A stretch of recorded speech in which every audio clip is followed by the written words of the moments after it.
అమరావతిలో నీళ్లు రావడం తప్పు, అది ఫేక్ ప్రచారం, అది కావాలని చేసినటువంటి దుష్ప్రచారం.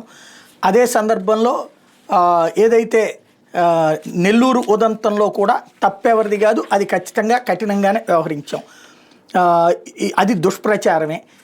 ఎట్లా అయితే పులివెందుల్లో చక్కగా అంత ప్రశాంతంగా ఎన్నికలు జరిగిన 30 ఏళ్ల నుండి ఓటైన వాళ్ళు కూడా ఇప్పుడు ఓట్లేశారు. దాని మీద దుష్ప్రచారమే. ఇప్పుడు విశాఖ ఉక్కు మీద కూడా దుష్ప్రచారమే చేస్తున్నారు.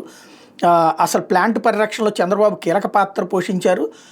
మంగళగిరిలోని టీడీపీ కార్యాలయం పల్లా శ్రీనివాసరావు తెలుగుదేశం రాష్ట్ర అధ్యక్షుడు మాట్లాడితే కేంద్రం నుంచి 11,440 కోట్ల ప్యాకేజీ, రాష్ట్ర ప్రభుత్వం నుంచి 2,600 కోట్లు కలిపి మొత్తం 14,040 కోట్లతో ప్లాంట్కి ఆర్థిక ఊపిరి అందించాం. ప్రజలు కార్మికులు ఇది గుర్తించాలి. ప్లాంట్ మళ్లీ లాభదాయ దిశగా పయనిస్తోంది. కొందరు కార్మిక సంఘ నేతలు ప్లాంట్ మొత్తం ప్రైవేటీకరణ అవుతుందని సృష్టిస్తున్న ప్రచారం అవాస్తవం. కొన్ని కాంట్రాక్ట్ పనులను మెరుగైన సేవలు అందించేలా ప్రైవేటు సంస్థలకు అప్పగించారు.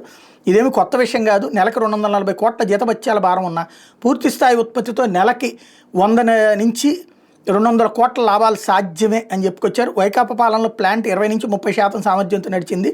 స్టీల్ ప్లాంట్ అమరావతి మీద ప్రజలను తప్పుదోవ పట్టించే ప్రయత్నాలు ఎక్కడైనా మానుకోవాలంటూ పిలుపునిచ్చారు.